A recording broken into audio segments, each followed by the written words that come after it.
Hello hi guys, welcome to Vinayak believers classes.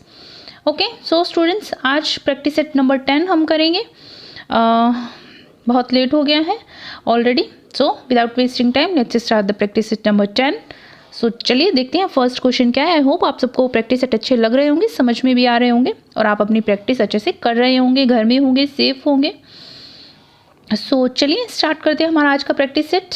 Okay, निम्न में से कौन से शब्द स्वच्छता से संबंधित है? ठीक है, मीन्स की सैनिटेशन से जो भी रिलेटेड हैं वो कौन से शब्द हैं। सो इसके अंदर हमें 5 दिए गए हैं जिनमें से हमें चूज करने हैं, जिसमें आपके फर्स्ट आ रहा है JIT, MBO, HACCP, JIT, ठीक है, जिसको बोला जाता है जस्ट इन टाइम। ठीक है, MBO, HACCP हैसप, बार्स और GHP। ठीक है, सो इसमें देखते हैं हमारा कौन सा आंसर सही है। सो इसके अंदर जो स्वच्छता से संबंधित शब्द की बात आ रही है, एक तो आता है आपके इसके अंदर हैसप HACCP और आपके दूसरा आ जाता है GHP। ठीक है, जिसको GHP बोला जाता है। ओके, सो GHP होता है आपके गुड हाइजीनिक प्रैक्टिसेस जिसको बोला जाता है। सो हैसप और GHP ये दो जो शब्द हैं ये स्वच्छता से संबंधित हैं। सो हमारा इसके अंदर आपके option number C is the right answer, जिसमें आपके हैसप और आपके ये आ रहा है GHP। ठीक है, ये दोनों स्वच्छता से संबंधित शब्द हैं। Okay, now the next question is electronic व माइक्रो प्रक्रिया द्वारा नियंत्रित बुनाई में विकल्पों से यह परिणाम हुआ। मीन्स कि इलेक्ट्रॉनिक और जो माइक्रो प्रोसेस किया गया था, ठीक है, नियंत्रित बुनाई में, तो विकल्पों में यह जो परिणाम हुआ, सो कैसे किस तरह का फैब्रिक जो वो मिला।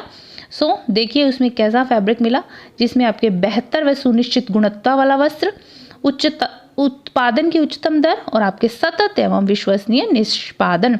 सो ये 3 चीज़ें जो थी ये मिली, ये ध्यान रखिएगा। ठीक है, तो आपके फर्स्ट, थर्ड और फोर्थ जो आ रहा है ये सही आ रहा है। सो फर्स्ट, थर्ड और फोर्थ किसके अंदर है? सो ये हमें मिल रहा है ऑप्शन नंबर बी में। So option number B is the right answer. Okay, now the next question is okay, मानव मिति मीन्स की एंथ्रोपोमेट्रिक का संबंध संरचनात्मक परिमाप से है, जो कि होता है, क्या होता है? चलिए देखते हैं इसके अंदर वजन। ठीक है, मैंने आपको एक लास्ट वीडियो करवाया था, प्रैक्टिस सेट में ही एक वीडियो जिसमें मानव मिति का अर्थ पूछा गया था। सो इसमें देखना है हमें कि संरचनात्मक परिमाप से है, तो संरचनात्मक परिमाप में कौन कौन सी चीज़ें आपको इसके अंदर आ रही हैं देखनी है। सो देखिए, ठीक है, स्ट्रक्चर की बात हो रही है तो इसके अंदर वजन, शारीरिक स्थिति, कद, कमर का घेरा, शारीरिक हाव भाव। सो इसके अंदर एक आ जाता है वजन। ठीक है, शारीरिक संरचना की बात हो रही है, वजन। उसके अलावा इसके अंदर आ जाता है कद, ठीक है, हाइट जिसको बोला जाता है। उसके अलावा कमर का घेरा, जिसके अंदर आपके शारीरिक हाव भाव का कोई मतलब नहीं है, शारीरिक स्थिति का कोई मतलब नहीं है। ठीक है, सो वजन फर्स्ट, कमर का घेरा फोर्थ और आपके कद। ठीक है, 3 चीज़ें जो है मानव मिति में आ जाती हैं। सो फर्स्ट, थर्ड और फोर्थ जो है हमें किस में मिल रहा है? वो हमें मिल रहा है ऑप्शन नंबर सी में। So option number C is the right answer. Okay, चलिए now the next question is, चलिए व्यक्तिक भेदों को मिटाने के लिए पाठ्यक्रम में होना चाहिए, पाठ्यक्रम होना चाहिए। ठीक है, व्यक्तिक भेदों को मिटाना है, सो पाठ्यक्रम कैसा होना चाहिए? चलिए ये देखते हैं। व्यक्तिक भेदों को मिटाना है तो पाठ्यक्रम लंबा होना चाहिए, औपचारिक होना चाहिए, अनौपचारिक या फिर लचकपूर्ण। सो देखिए, जब व्यक्तिक भेदों को मिटाने की बात आती है तो इसके अंदर पाठ्यक्रम कैसा होना चाहिए? औपचारिक और लचकपूर्ण, ये 2 चीज़ें जो है इसमें शामिल होती हैं। सो इसके अंदर जो है आपके option number D is the right answer, औपचारिक और लचकपूर्ण। So option number D is the right answer, means की सेकेंड और फोर्थ। ठीक है, ओके, चलिए now the next question is, ये हमारा चलिए देखते पढ़ते हैं इसमें क्या है। निम्नलिखित में से कौन से पक्ष का कार्यक्रम, ठीक है, निम्नलिखित में से कौन से पक्ष का कार्यक्रम योजना से निकटतम संबंधित है? ठीक है, कौन से पक्ष का कार्यक्रम जो योजना से निकटतम संबंधित है? कार्य योजना और कैलेंडर, पर्यवेक्षण या फिर समन्वयन। सो कार्यक्रम योजना की बात हो रही है, ठीक है, प्रोग्राम प्लानिंग की बात हो रही है। सो उससे सबसे ज़्यादा निकटतम संबंध किसका होता है? एक तो कार्य योजना का होता है, उसके अलावा कार्य काल दर्श का होता है, मीन्स की कैलेंडर का होता है। मीन्स की कोई भी आप प्लान कर रहे हैं, किसी भी प्रोग्राम से रिलेटेड आप कार्य योजना बना रहे हैं, प्लान कर रहे हैं, तो उसमें आपको एक तो आपको प्लानिंग को देखना पड़ेगा, ठीक है, कार्य की योजना बनानी पड़ेगी। उसके अलावा आपको जो कैलेंडर है, हम देखते हैं ना, हमें इस टाइम काम करना है, ये डेट सही है ना, इस दिन हमें काम करना है, ये सबके लिए ठीक रहेगा, तो जिसमें सब अवेलेबल हो सकें, जिसमें सबकी भागीदारी हो सके, सो इस तरह का, जिसमें सब प्रेजेंट हों, सो इस तरह से हम देखते हैं ना कि डे को ध्यान में रखते हैं, तो कैलेंडर, ठीक है। सो ये दो चीज़ें जो है इसके अंदर शामिल हो रही हैं। सो फर्स्ट एंड सेकंड जो है सही है, सो इसके अंदर option number A is the right answer. चलिए, now the next question is, okay, चलिए देखते हैं हमारा, ओके, नेक्स्ट क्वेश्चन है हमारा, संचार में विश्वसनीयता का अभिप्राय है, ठीक है। संचार में विश्वसनीयता का क्या अभिप्राय है? अब आपके कम्युनिकेशन की बात हो रही है। संचार में विश्वसनीयता का क्या अभिप्राय है? सत्यता, सामर्थ्य, पूर्णता या फिर लाभदायकता। सो जो विश्वसनीयता की बात आती है, आप किसी भी चीज़ पर विश्वास कब करेंगे? जिसमें सत्यता होगी, ठीक है।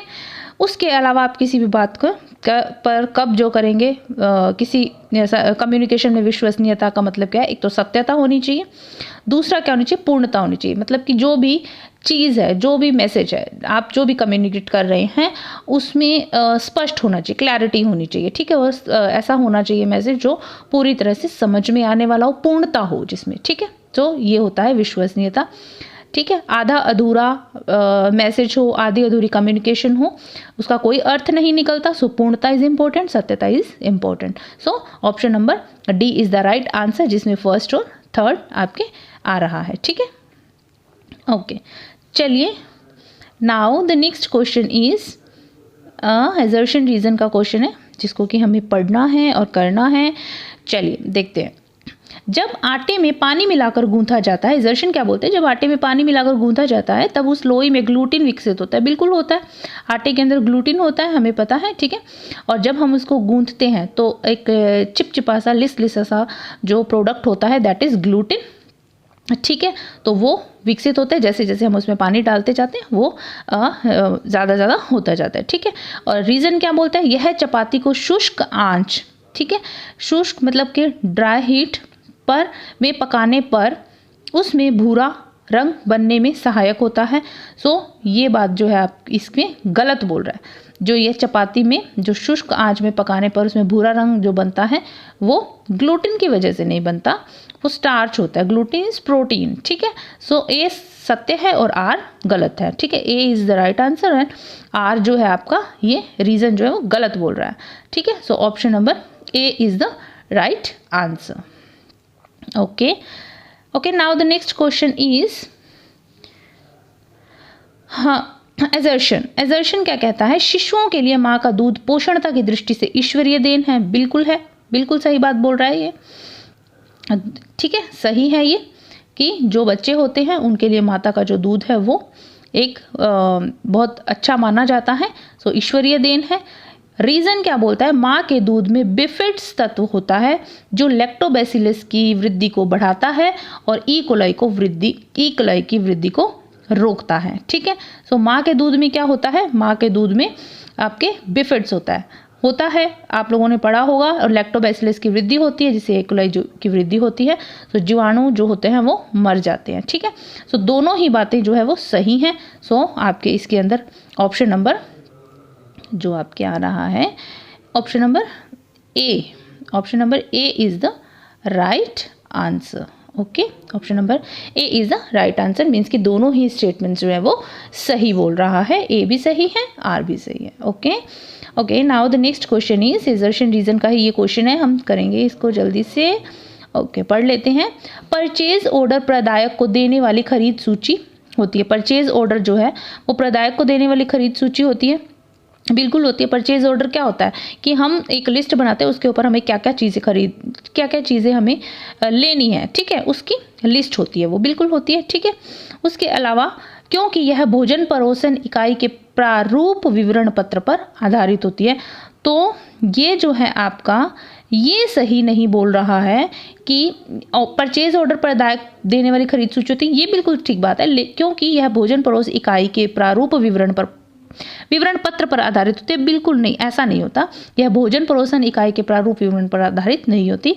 सो आपके इसके अंदर जो आ रहा है ए सही है और आर गलत है। So option number C is the right answer. ठीक है, ओके, चलिए now the next question is assertion reason. Okay, लोग उस शैली से कपड़े पहनने को चुनते हैं जिससे उनका व्यक्तित्व मुखरित होता है। ठीक है, लोग उस शैली से कपड़े पहनने को चुनते हैं जिससे उनका व्यक्तित्व मुखरित होता है। ये बात तो बिल्कुल ठीक है कि लोग जो हैं कपड़े जो ऐसे चूज़ करते हैं जिससे उनकी पर्सनैलिटी डेवलप होती है, प्रोमिनेंट होती है। ठीक है, सामने वाले को अट्रैक्ट करती है, क्योंकि जैसा वे बाह्य समाज में अपनी इच्छा के अनुसार दिखना चाहती हैं। ठीक है, क्योंकि और ऐसा क्यों होता है, क्योंकि वो बाह्य मिक्स की सोसाइटी के अंदर अपनी इच्छा अनुसार, मतलब जैसा वो दिखना चाहते हैं तो उस हिसाब से वो कपड़े चूज़ करते हैं, जिस हिसाब से वो दिखना चाहते हैं, इसलिए वो ऐसा करते हैं, ये बोल रहा है। सो आपके असर्शन भी सही है, रीज़न भी सही है। लोग अपने जो भी है अपनी शैली से कपड़े पहनने को चुनते हैं। ठीक है, अपने अकॉर्डिंग, और अपने जो ऐसे चुनते हैं जो पर्सनालिटी को डेवलप करते हैं, पर्सनालिटी को प्रोमिनेंट करते हैं। ठीक है, अट्रैक्ट करते हैं। दूसरा, जो कि सोसाइटी में अपनी इच्छा के अनुसार दिखना चाहते हैं। सो दोनों ही बातें जो है वो सही बोल रहा है। ठीक है, so option number okay C is the right answer. A और आर दोनों सही है। ठीक है, option number C is the right answer. Now the next question is okay, पढ़ते हैं स्टेटमेंट क्या है। शनील को, एजर्शन क्या कहता है कि शनील को विशेष निर्मित फ्रेम पर दिया जाता है। ठीक है, शनील का जो बनाया जाता है फैब्रिक, वो एक विशेष निर्मित फ्रेम पर दिया जाता है। सो ये बात आपके सही बोल रहा है कि शनील को विशेष निर्मित फ्रेम पर दिया जाता है, क्योंकि यह लट्ठे को पीसने से बचाता है। ठीक है, क्योंकि यह लट्ठे को पीसने से बचाता है, तो ये भी बात बिल्कुल सही है। शनील को एक विशेष निर्मित फ्रेम पर बनाया जाता है, दिया जाता है, और ये जो फ्रेम होता है उसको ये पीसने से बचाता है। सो ये दोनों ही बातें सही हैं। सो option number A is the right answer. Okay, now the next question is खाना बनाने तैयार करने। ठीक है, खाना बनाने तैयार करने और आपके बर्तन धोने के सही स्थानों की स्थापना से कार्य की लागत में कमी होती है। देखिए, खाना बनाना है, ठीक है, तैयार करना है और बर्तन धोने, अगर उनके सही स्थान हैं, ठीक है, तो जो काम करना है उसकी लागत में कमी होती है। ठीक है, काम में कमी हो जाती है। सो जल्दी भी होता है। और क्योंकि खाना बनाने, तैयार करने, बर्तन धोने के एक स्थान से दूसरे के निकट होने से अधिक चलने फिरने, कार्य करने में लगने वाले समय में कमी आती है। बात बिल्कुल ठीक है कि अगर आपका जो खाना बनाना है, ठीक है, बर्तन धोने हैं, और आपको ये जो स्थान है अगर ये पास पास में है, ठीक है, तो आपको क्या होगा, काम में लागत में कमी आएगी, आपको ज़्यादा चक्कर नहीं लगाने पड़ेंगे इधर उधर। और दूसरी बात ये है कि आपके समय भी बचता है। तो यही बात ये बोल रहा है। सेकंड स्टेटमेंट देखिए क्या बोल रहा है कि खाना बनाने में, तैयार करने में, रीज़न बोल रहा है, और बर्तन धोने के स्थान पर एक दूसरे के निकट होने से अधिक चलने फिरने और कार्य करने में लगने वाले समय में कमी आती है। सो बिल्कुल ठीक बात है ये भी। ठीक है, कमी तो आती ही है। सो ए और आर दोनों सही हैं। ठीक है, ए भी सही है और आर भी सही है। Both are right. Option number C is the right answer. Now the next question is, चलिए इसमें देखते हैं। ओके, आई होप आप सबको नज़र में आ रहा होगा अच्छे से। चलिए देखिए, समय पूर्व बच्चा जन्मा बच्चा, अभी कथन क्या कहता है, समय पूर्व जन्मा बच्चा पूर्ण अवधि पर जन्मे बच्चे की अपेक्षा जीवन पर्यंत सही सामाजिक समायोजन बनाने का प्रयास करता है। ये बात बिल्कुल क्या बोल रहा है, गलत है। ठीक है, समय पूर्व जन्मा बच्चा पूर्ण अवधि पर जन्मे बच्चे की अपेक्षा जीवन पर्यंत, ठीक है, सही सामाजिक समायोजन बनाने का प्रयास करता है।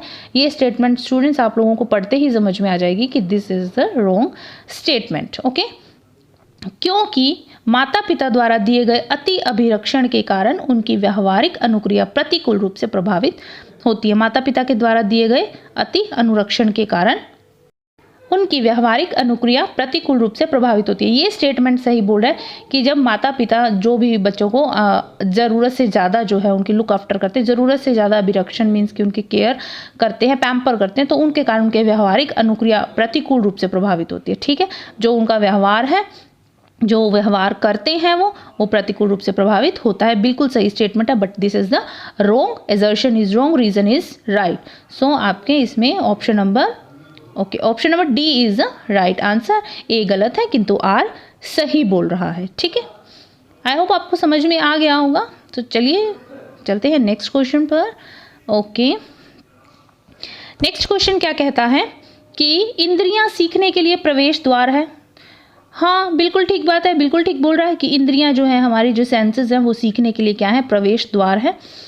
उसके अलावा क्योंकि देखिए आँख है, कान है, नाक है, ठीक है, सो ये सीखने में हेल्प करते हैं, प्रवेश द्वार है। बिल्कुल ठीक है, कोई भी चीज़ हम देखते हैं, समझते हैं, सीखते हैं, किसी भी चीज़ का आभास करना है, एक्सपीरियंस करना है, हम उसको टच करके देखते हैं। सो ये सब चीज़ें हैं, क्योंकि सीखने की क्रियाओं में क्योंकि सीखने की क्रियाओं में दृश्य श्रव्य सहायक साधनों द्वारा इंद्रियों की अधिकतम संख्या से कार्य लिया जाना चाहिए। यही बात मैं बोल रही हूँ कि कोई भी चीज़ हम देखते हैं, ठीक है, तो वो जल्दी से हमें ज़्यादा हमारे माइंड में स्टेबल हो जाती है। देखकर किसी भी काम को करना, सुनकर करना, ठीक है, दृश्य श्रव्य जो हमारे एड्स होते हैं, ठीक है, सहायक जो साधन होते हैं, सो वो इंद्रियों में ज़्यादा से ज़्यादा संख्याओं में क्या करते हैं, काम में लेते हैं। ज़्यादा से ज़्यादा, जितना ज़्यादा इंद्रियों को काम में लिया जाता है, सेंसेस को यूज़ किया जाता है, काम में लिया जाता है, तो उतना ही ज़्यादा क्या होता है, सीखने में ईजी रहता है और सीखना आसान हो जाता है। सो आपके ए भी सही है, आर भी सही है। सो आपके option number B is the right answer. A भी सही है, आर भी सही है। ओके, सो स्टूडेंट्स, ये था हमारा आज का लास्ट क्वेश्चन वीडियो का। आई होप आपको समझ में आ गया होगा, आपको अच्छे से क्वेश्चन क्लियर हो गए होंगे। तो thank you so much for watching my video. बने रहिए मेरे साथ, पढ़ते रहिए, keep learning, keep supporting and practice करते रहिए। और किसी भी क्वेश्चन में कोई क्यूरी हो, कहीं भी आपको लगे कुछ समझ नहीं आया, सो आप मुझे कमेंट सेक्शन में बता दीजिएगा। I will definitely solve your query. So okay, God bless you all, bye.